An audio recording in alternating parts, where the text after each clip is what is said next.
박 의원님, 제가 예.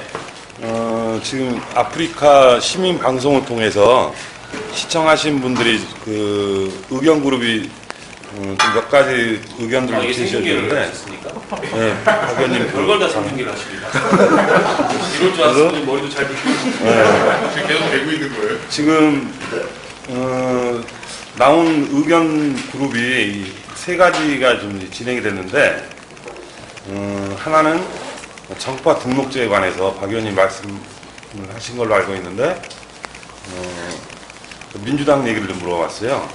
민주당이 지분을 포기하면, 포기하면이 아니라 민주당도 지분을 내놓는다고 하면은 민주당을 포함해서도 정파 등록제가 가능한지, 우리 그냥 진보 정당이라든가. 질문이 잘 이해가 안 되는데 민주당을 포함해서 정파 등록제가 아니고 민주당이랑 우리가 합칠 거냐 이걸 묻는 거예요. 그렇죠. 그걸 염두에 두는 것 같아요. 이제 그게 하나 있고, 이거는 이제 참바다님이 이제 그 의견을 주신 거고, 그 다음에 안철수 씨에 대한 그 의견들은 지금 보니까 찬반이 팽팽해요. 보니까 뭐 안철수 씨에 대한 그 신당 만드는 거에 대해서 찬반이 이렇게 좀 있는데, 여기에 대한 그 박원석 의원님의 개인적인 생각은 어떠신지, 이게 하나 있고, 그 다음에 이 역시도 뭐 양당제를 이렇게 주장하시는 우리 주쿠님이라고 계시는데, 그 민주당, 그 다음에 안철수 신당, 그 다음에 진보당이 같이 할 수 있는 대통합을 하자. 그런 길은 있는지. 이게 지금 이게 크게 이게 세 가지인데요. 한번 정리하셔가지고 한번 좀 말씀해 주면 고맙겠습니다. 예, 정파 등록제하고는 조금 다른 문제인 것 같은데, 이른바 이제 민주당과의 민주당 왼쪽방 같은 그런 정치적 선택을 우리가 할 수 있느냐, 혹은 할 수도 있다 이렇게 생각하는 분도 있을 거고, 그건 아니다 이렇게 생각하는 분도 있을 텐데, 저 개인적으로는 저는 명백히 아니라고 생각합니다. 87년 6월 항쟁을 통해서 저는 이른바 독재 타도와 민주화 이 노선에서 이른바 그 진보 정치 노선이라는 게 분화가 됐다고 생각하는데, 역사적으로 거슬러 올라가면 특히 이제 7, 8월 그 노동자 대투쟁이 굉장히 중요한 계기가 됐죠. 그동안에 그 이전까지 아주 소수의 결의한 사람들이 노동 현장에 들어가서 그 비합법적인 활동을 통해서 진행되던 노동운동이 대중적인 노동운동의 시대로, 노동자 운동의 시대로 87년 18월 투쟁을 통해서 문이 열렸고, 그 뒤로 이제 성장해서 이른바 진보정당을 만드는 그런 정치적 성장까지 하게 됐다. 그 모델은 실패했지만, 이른바 그 노동조합 기반의 그 진보정당이라는 모델은 실패했지만, 민주노동당으로서. 하지만 87년 이후에 분화된 이른바 포괄적이고 그 애매한 그런 민주화 내지는 그 민주화 세력이라는 것을 분화된 진보 세력 내지는 진보 정치 세력이라는 것의 역사적 의미도 다한 거냐? 저는 그렇지는 않다고 생각합니다. 물론 지금 대단한 어려움을 겪고 있고, 대단한 말하자면 기반의 붕괴, 침체 이런 것들을 겪고 있지만 포기할 거냐? 저는 아직 포기할 시기는 아니라고 생각하고, 여전히 한국 정치의 새누리당과 민주당으로 보수와 중도 정당으로 수렴되지 않는 진보 정치에 대한 혹은 제3의 세력에 대한 요구가 있다고 생각합니다. 그걸 흡수하면서 우리가 제3의 세력으로서 2004년도에 원내 열석이라는 그런 정치적 성과를 만들면서 진출을 했고, 그 뒤로도 여러 가지 가능성들과 기회들이 있었지만 우리 스스로의 잘못에 의해서 그걸 날려버렸습니다. 근데 저는 여기에 대해서 반성하고 성찰한다는 게 이걸 포기한 건 아니라고 생각하고요. 여전히 이 새누리당, 민주당과 같은 그런 정치로 수렴되지 않는 정치적 요구를 대변하기 위한 그런 노력을 좀 해야 된다. 전 세계적으로 봐도요, 양당제를 하는 나라가 있고 양당제를 하지 않는 그 다당제 나라들이 있는데, 양당제를 하는 나라들과 다당제를 하는 나라들의 비교를 해보면 중간층 이하의 이른바 이제 서민이라고 얘기할 수 있는 그런 그 계층의 이 삶은 양당제를 하는 나라에서 훨씬 더 비극적입니다. 미국도 그렇고 영국도 그렇고 반면에 다당제를 하는 나라에서 오히려 보편적 삶의 질이 대단히 높고 그리고 민주주의의 수준도 높습니다. 그게 꼭 이 양당제나 다당제나 이런 특성에서부터 기인하는 그런 모습은 아닐지라도 저는 대단한 연관을 갖고 있다고 생각하고 지금 그 새누리당과 민주당과 같은 그런 양당 그 정치는 이른바 노동자, 서민을 입에는 올리지만 그건 정치적 슬로건으로 올릴 뿐이지 실제 그걸 배제하는 정치입니다. 그리고 배제해왔던 정치였습니다. 근데 그런 노동 없는 민주주의 내지는 서민 없는 민주주의라는 것은 우리 사회의 다수를 구성하고 있는 이른바 그 서민이라고 얘기할 수 있는 혹은 중간층이라고 얘기할 수 있는 사람들의 삶에는 굉장히 좀 비극적이고 암울한 결과를 가져올 거기 때문에 그런 걸 포기할 수 없다. 우리가 민주당과 합쳐서 그런 걸 맡으면 되지 않느냐라고 반문을 하실 수도 있을 텐데 민주당의 그런 이유로 수많은 사람들이 그동안에 들어갔습니다. 과거에 이제 평민연을 기원으로 시작해서 다 들어갔지 않습니까? 김근태, 존경하는 고 김근태 그 의원께서도 그렇게 들어가셨고 또 아주 가깝게는 2012년도 총선을 통해서 이른바 시민사회 출신의 그룹들이 그렇게 들어갔습니다. 흔적도 없어요, 들어가서.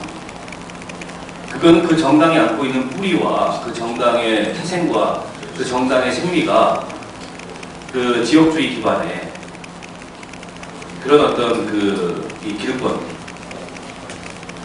그리고 보수 정당적인 그런 체질을 갖고 있는 그런 정당이기 때문에 그렇습니다. 왜 우리가 그런 정당하고 몸을 합쳐야 됩니까? 저는 한국 사회 정치 지형에서 그 연합을 할 수 있다고 생각합니다. 정책 연합도 할 수 있고 경우에 따라서 선거 연합도 할 수 있다고 생각합니다. 하지만 전략적으로 몸을 합치는 것은 그건 길이 아니다. 그렇게 생각합니다. 마찬가지로 무슨 대통합, 안철수까지 포함해서 무슨 그 빅텐트 얘기도 두 번째 주문하셨던 거하고 연관이 되는데 안철수 후보가 정당을 만들고 안 만들고는 그 사람의 자유죠. 그리고 안철수 후보가 같이 하고 있는 사람들의 자유이기 때문에 거기에 대해서 찬반을 얘기하는 건 별로 의미 없는 얘기고 아니 정치적 결사의 자유에 대해서 왜 찬반을 얘기합니까? 그럼 그 사람들이 하면 되는 거고 그걸 가로막을 그 어떤 명분도 없다고 생각하는데 가능할 거냐의 문제에 대해서는 여러 가지 평가가 있을 수 있을 것 같아요. 근데 저는 쉽지 않다. 조건은 사실은 돼 있죠, 지금. 대선 이후에 민주당에 대한 그 정치적 기대가 굉장히 많이 무너졌고, 또 신뢰도 무너졌고, 하기 때문에 제3의 세력의 출현을 원하고 있고, 안철수 후보가 그럴 만한 그 대선 과정에서의 지지를 확보했기 때문에 조건은 갖춰져 있는데, 조건만 가지고 당이라는 조직을 만들 수 있는 건 아니거든요. 결국엔 당이라는 조직을 만들면은 그 당을 함께할 수 있는 당원들도 있어야 되고 또 당의 활동가들도 있어야 되고 선거에 출마할 사람들도 있어야 되고 이른바 물리적 기반들이 있어야 되는데 안철수 후보가 과연 그런 물리적 기반을 갖출 수 있을까에 대해서 모르겠습니다. 저는 약간 반신반의하는 편입니다. 오히려 반신보다는 반의가 더 가깝고요. 민주당이 좀 우리가 생각하는 것보다 허술한 정당이지만 실제 그 뿌리가 반세기 가져오는 60년 정당 아닙니까? 그 기반이라는 게 간단히 하루아침에 조직하거나 동원할 수 있는 기반이 아니고 그런 점에서 봤을 때 안철수 후보에게는 굉장한 가능성이 열려있고 또 기회가 열려있지만 안철수 현상과 안철수는 다르지 않습니까? 근데 안철수 현상에 안철수가 잘 부응했는지는 모르겠어요. 새로움을 원하고 변화를 원하고 혁신을 원하는데 안 후보가 거기에 대해서 레토릭은 충실하게 선사했는지는 모르겠지만 거기서 어떤 진정성이나 혹은 정확한 의제설정이나 저는 그런 못했다고 생각하거든요. 개인적으로. 이번 대선 패배를 가지고 문재인 책임이다, 안철수 책임이다 이렇게 얘기하는 게 무의미하긴 한데 단적인 예로 대선날 출국하는 거는 되게 웃긴 그 정치지 않습니까? 그런 정치를 하는 걸 이렇게 봤을 때 과연 정치인으로서 저 사람이 그 숱한 역경과 난관과 최악의 조건에서도 균형 감각을 잃지 않고 그 최선의 결과를 만들어내기 위한 그런 끈기와 집요한 노력과 이런 걸 보일 수 있을까? 솔직히 저는 좀 의문도가 있습니다. 제가 이번 총선 때 에피소드 한 가지 말씀드리면, 총선 다음 날 평택 쌍차 그 집회가 있었습니다. 문화대가 저녁에. 비가 엄청 왔어요. 근데 평택역에 도착했는데 이른바 정치인은 딱 두 사람이었더라고요. 저하고 다른 한 사람이 정동영이었습니다. 강남에서 낙선하고 나서. 저는 그 정동영 전 의원에 대해서 이렇다 저렇다 그 호감도 비호감도 혹은 그 사람에 대한 어떤 평가도 없었는데 저는 그때 굉장히 다시 봤습니다. 현장 이런 데 많이 다녔죠. 그전에도 한진중공업 문제 해결하는데 주도적인 노력을 했고, 그때 평가가 반반이었던 것 같아요. 많이 변했다 이런 게 있고, 역시 저 순발력 있고 이벤트에 강하구나 이런 비판이 있었는데, 저는 좀 그 진정성을 봤어요. 선거 집날 거기 오기 쉽지가 않아요. 근데 비 맞으면서 평택역부터 쌍차까지 돌아가는데, 물론 이제 중간에 약속이 있어서 갔다가 나중에 문화재한테 다시 오긴 했습니다만, 아무도 안 왔어요. 선거에 당선된 사람들도. 물론 이제 다른 바쁜 일들이 있었겠죠. 근데 저는 굉장히 진짜 좀 다르구나. 대선 주자 정도 했던 사람은 뭔가 다르구나 이런 느낌을 들었는데, 안철수 씨한테는 그런 건 아직 저는 발견을 못했습니다. 대단히 좀 죄송스러운 얘기지만. 앞으로 저는 그런 걸 좀 보여주고, 정치를 하겠다면 정당을 만들어서 정말 이 양당 구조의 이 기득권을 깨는 그런 역할을 아주 파격적으로 한다면 전 자리 잡을 수 있을 것 같아요. 그런 걸 좀 해줬으면 좋겠어요. 그분이 진보도 아니고 우리랑 정치를 함께 할 수 있는 세력은 아니지만, 현재 양당 그 독점 체제라는 것은 퇴행적이기 때문에 그걸 깨는 역할을 해줬으면 좋겠는데, 과연 그런 역할을 할 수 있을지에 대해서는 반의의 방점이 찍힌 반신반의 이 생각을 갖고 있습니다. 답이 됐습니다. 컴퓨터 윤광훈이라고 합니다. 아까 말씀하신 중에 당의 노동성 중심이라는 말씀을 하셨는데, 노동이라는 말, 노동자 혹은 근로자 다 좋은 말인데 결국은 자기 몸으로 일해서 목사하는 걸 아닙니까? 고전적 의미와 현대적 의미에 있어서 일한다는 것들, 쉽게 얘기하면 택시 운전사라든지 작은 가게 갖고 있는 사람들, 집안 식구들끼리 일하는 분들, 이런 사람들은 현대적 의미에서 노동성 안에서 이렇게 끌어안을 수 있는 건 아닐까요? 아니, 저는 끌어안아야 된다고 생각하고요. 민주노동당이 일하는 사람들의 정당이었습니다. 예전에 그 슬로건이. 근데 저는 그 슬로건이 참 좋았습니다. 지금도 저는 그 슬로건이 되게 좋다고 생각하고, 그러니까 노동의 문제를 현대화시키지 않고 일이라는 문제로 어떻게 보면 광의의 그런 의미 설정을 한 거지 않습니까? 근데 일하는 모든 사람들이 사실은 우리가 얘기하는 노동민주성의 저는 주체고 대상이라고 생각합니다. 꼭 그게 어떤 조직된 그런 노동자들이거나 혹은 블루컬러와 같은 그런 아주 고전적인 의미의 그런 노동자들이 아니더라도, 지금 자영업자 말씀하셨는데요. 비정규직 수준으로 비참한 자영업자들 굉장히 많습니다. 문방구 아시죠? 문방구. 요즘 학교 앞에 문방구들 한번 가보세요. 거의 다 망했어요. 거의 다 망한, 다 이제 마트에 가서 사지, 문방구에서 앞에 사거든요, 양용품. 마트가 더 싸기도 하고, 다양하게, 물건도 다양하고 하니까. 게다가 이제 이게 무상교육이 진전되면서 학교에서 이제 학교 준비물을 나눠주기 시작합니다. 그러면 이제 문방구 나갈 거예요, 근데 그 학교 준비물 나눠줄 때 그 학교가 어디랑 거래하냐면 대형 유통업체하고 거래합니다. 동네 문방구하고 하는 게 아니고 시공사 이런 데 있잖아요. 전두환이 아들이 하는 그런 데하고 거래하거든요. 그러면 이제 동네 문방구라는 직종이, 그런 자영업종이 사라질 위기에 지금 처해 있어요. 여기에 대해 어떤 대책이 좀 필요한데, 최근에 이분들이 협회를 만들었다고요. 아주 답답하니까 뭐라도 해보려고.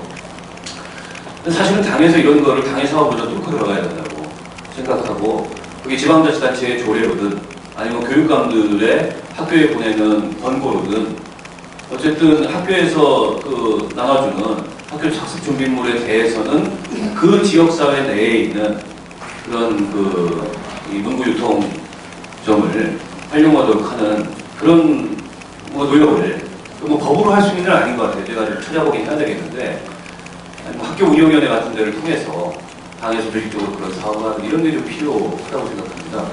일단 문방구뿐만이 아니라 수많은 그 자영업자들이 실은 월 수입이 뭐 100만 원에서 200만 원 사이에 왔다 갔다 하는 거의 미정규직 수준의 이런 분들이 굉장히 많아요. 그런데 우리가 얘기하는 노동중심성의 그분들은 대상이 아니냐. 노동자가 아니고 자영업자고 사장이기 때문에 저는 그렇지 않다고 생각합니다. 그래서 말씀하신 대로 우리가 그 얘기하는 노동중심성의 대상에는 훨씬 더 포괄적인 의미에서 일하는 모든 사람들 그리고 정직하게 일하는 모든 사람들 하지만 그 일한 만큼 대가를 받지 못하는 모든 사람들의 문제를 저는 포함하는 게 진보정의당의 노동중심성이 돼야 된다 생각합니다. 나한테만 세고다. 제가 질문이는데 왜 저는 맥주 한잔도 안 주시나요?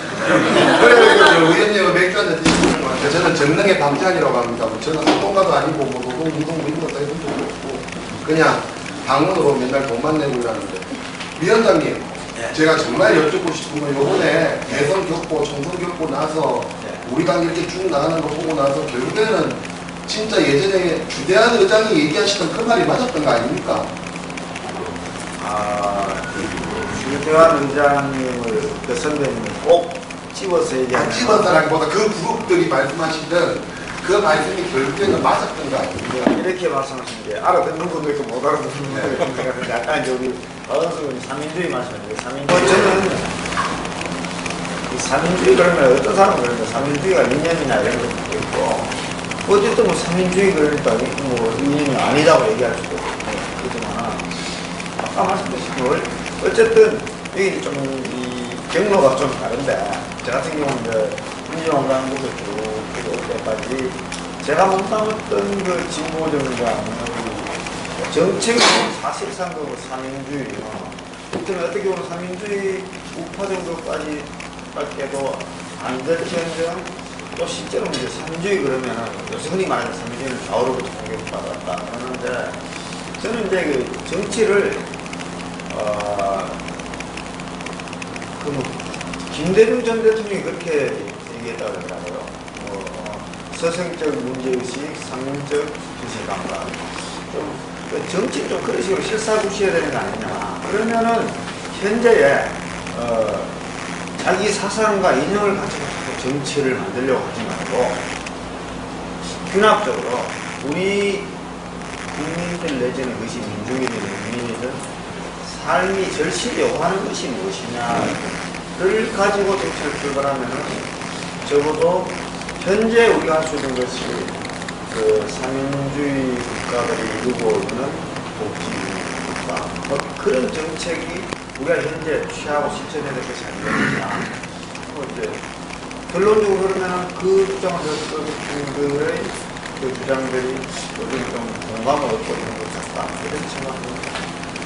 저는 그 삼인주의 얘기가 나와서 조금 말씀드리면 우리 당내에서도 조금 논의할 때 그런 느낌이 보더라고요. 이게 현재 지금 삼인주의 얘기를 하는 것을 그 카우츠키와 블렌슈타인이 수정주의니 혁명이냐 개량이냐 이거 논쟁하던 시대에 그런 논쟁 지형으로 그런 이념 논쟁으로 받아들이는 그런 정서와 이런 게 있어요, 당 일각에. 근데 저는 그런 이념 논쟁은 굉장히 공허하고 무의미한 거죠. 이미 그런 시대도 아니고 지금 혁명 개량을 따져서 뭐 할 겁니까? 개량 안 하면 혁명을 어떻게 할 건데요? 현실적으로.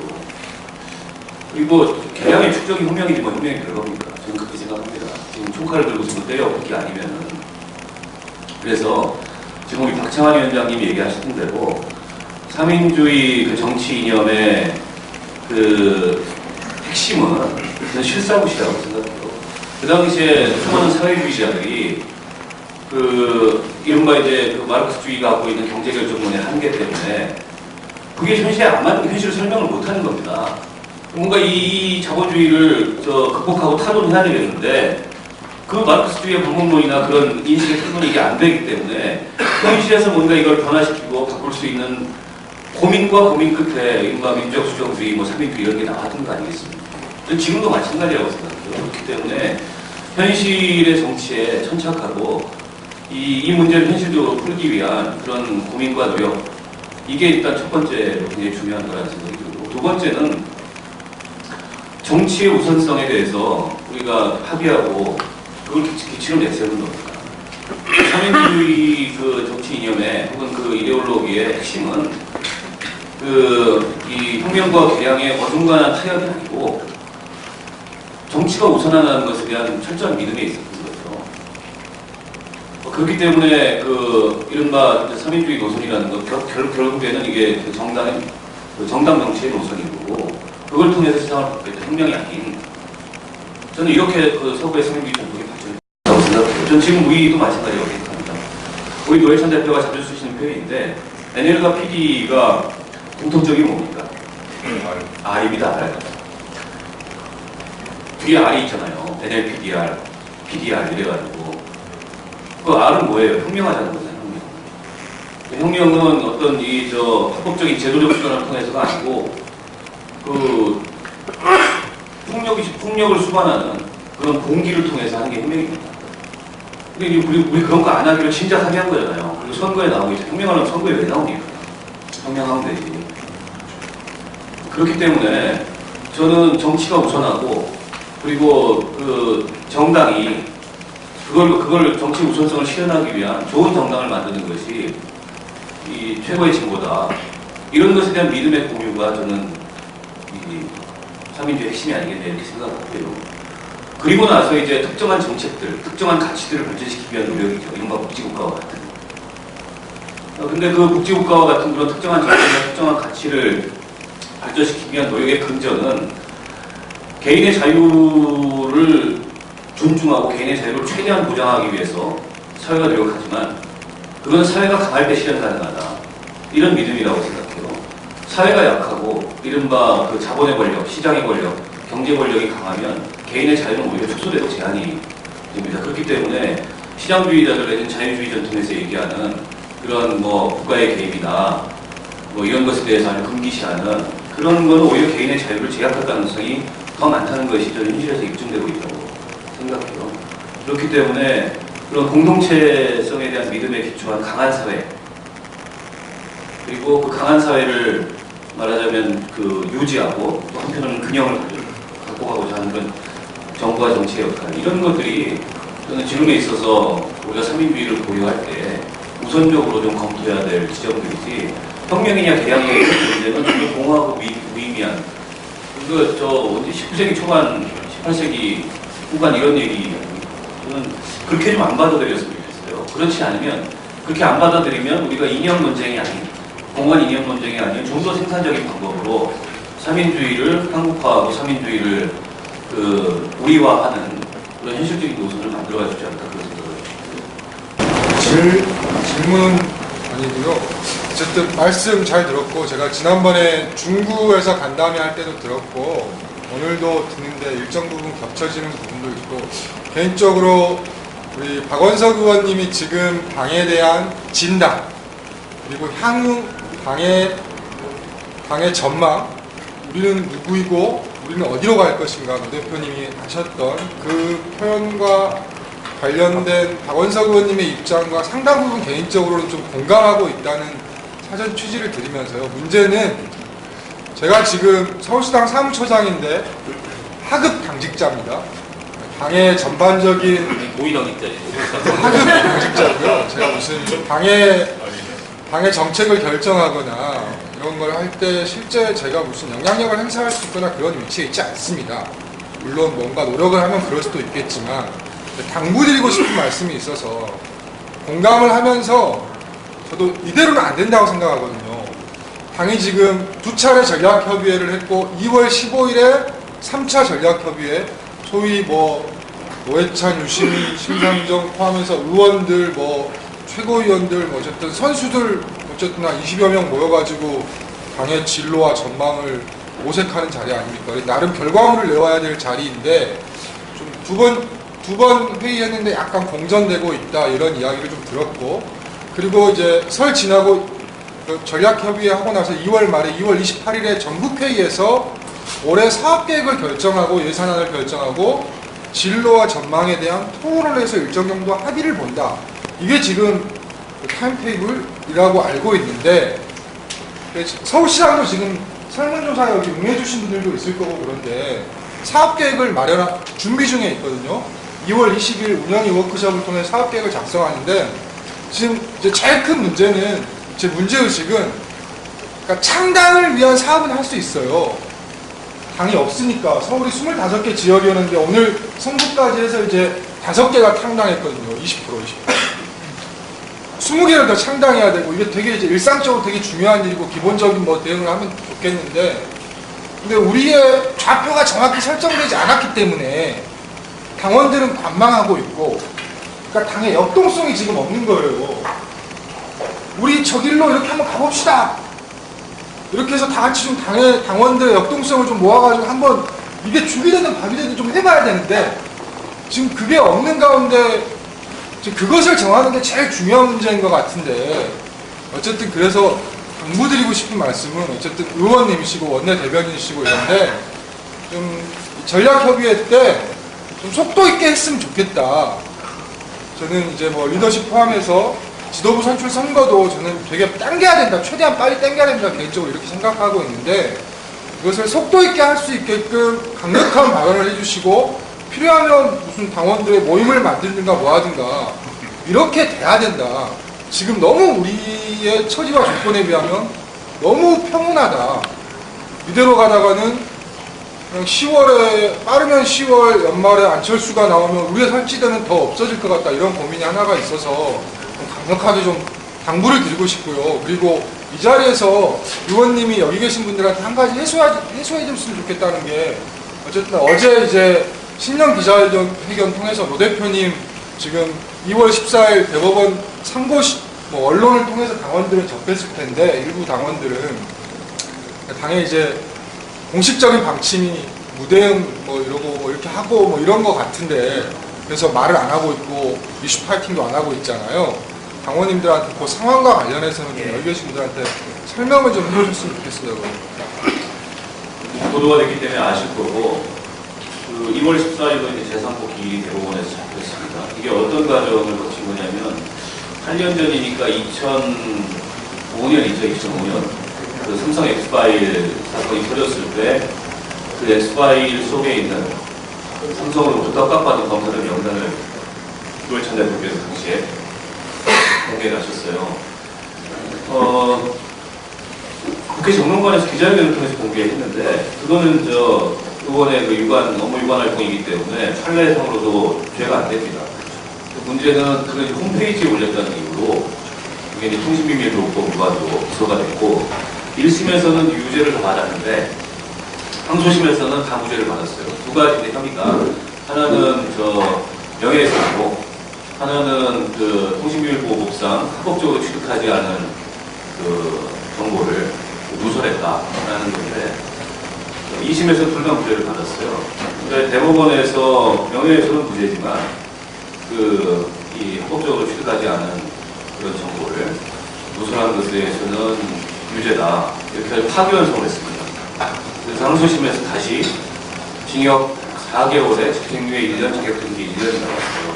그게 1년도 더 됐습니다. 그 항소심 결정이 나온 지. 그 다음에 대법원에 재상고를 했는데 1년 넘게 지금 미루다가 갑자기 재판 끝나고 나서 재상고 기일이 잡혀서 사실 조금 느낌 안 좋은 건 사실입니다. 당임에 공개적으로 그 대응을 안 하는 게 여러 가지 정치적 판단이 있는 건데 대법원이라는 조직이 이제 자신들의 권위나 자존심의 문제를 건들면 오히려 더 경직될 가능성이 높다라고 해서 지금 당이 대응하는 전략은 우선은 국회의원 150명 이상의 서명을 받아서 통신비밀보호법 개정안을 발의했습니다. 통신비밀보호법상의 헌법에 일반적으로 있는 위법성 조각 사유가 포함이 안 돼 있고 즉 공익 목적으로 이 공익에 해당하는 내용을 통로했을 때 그 위법성은 조각될 수 있도록 하는 그 조항이 안 들어가 있고 무엇보다 벌금형이 없어요. 그 노회찬 대표 그 항소심 판결문에도 이게 벌금형을 받아야 될 사안인데 법이 그래서 이렇게 선고한다 이런 내용들이 나와 있고 같은 사건으로 MBC 이상호 기자 그번에 MBC에 소속된 이상호 기자는 선고유예를 받았어요. 근데 선고유예는 전과가 있는 사람은 못 받거든요. 노회찬 대표는 전과자이기 때문에 똑같은 혐의인데 선고유예가 안 되는 거죠. 취지는 판결의 취지는 이거는 저 죄를 인정해서 벌금형 정도를 내려야 되는 건데 벌금형이 양형이 없으니까 그래서 벌금형 조항을 삽입을 하는 걸로 해서 그 결정이 그 2월 14일이 잡혔다는 걸 안 이후로부터 저희가 일주일이 안 되는 기간 내에 법안을 만들어서 전 의원과 전 도자들이 동원해가지고 150명 넘게 서명을 받았습니다. 그래서 국회에 법안을 발의했고요, 5일날. 동시에 그 대법원에다가 의견서를 냈어요. 이게 이제 그 유관 판결과 그 유관된 법률이 국회에서 심의 중이니 그 기일을 연기해달라는 했습니다. 이제 대법원의 결정을 기다려야 되는 상황이고, 지금 당대표시기 때문에 우리로서는 대단히 중요하고 민감한 문제. 의원은 그냥 단지 의석 한석의 문제가 아닌 전당적인 이런 문제라고 생각하고, 더군다나 지금 당혁신 논의하고 이 과정에서 현재 지도부가 어쨌든 앞장서 있는 상황인데, 대단히 좀 그 상황이 좀 어렵고 안 좋은 건 맞습니다. 그래도 짧은 시간 내에 국회의원 150명 서명받고 또한 160여 명 그 연기 신청 의견서 받아가지고 대법원에 제출한 것까지는 일단 1단계 대응을 했고요. 2단계 대응은 연기가 안 될 것 같다는 느낌이 오면 좀 비상하게 대응을 해야 되는데, 방법은 여러 가지입니다. 근데 대법원 앞에 가서 뭐 소리 지르고 집회하는 것들을 언제든지 할 수 있는 거고, 그보다는 빨리 국회 상임위에서라도 그걸 통과시키는 거고, 본회의에 통과는 못 시키고요. 상임위에서 법안심사 그 소위라도 통과가 되면 상임위 전체 의결을 하지 않더라도 대법원 정치 부담이 크게 가질 것 같습니다. 그런 얘기들도 좀 여러 가지 고민하고 있는 것 같습니다. 아까 그 방송으로 질문했던 천만환님께서는 박원석 의원님이 이렇게 진중하게 얘기를 해주신다고 고맙다고 이렇게 네. 카메라 보고 저 개인적으로는 요즘 뭐 우리 당도 3인주에 대한 그 논의들이 있어요. 근데 정말 그런 것 같아요. 뭐가 옳다 그르다의 문제가 아니라 정치를 좀 우선적으로 약간 고려해 볼 사람들이 좀 있어요. 그리고 이 정치가 어떻게 나가야 될 것인가. 오늘 박원석 의원님의 강연을 들으면서 결국은 내포하고 있는 의미들은 정치 개혁이거든요. 정말 국민들한테 그 이익을 주기 위한 정치. 그게 어떤 정치인지 그거를 우리 진보 정의당이 노력을 했으면 하고요. 이것으로 그 간담회를 좀 마칠까 하는데 의원님 괜찮으시겠어요? 네.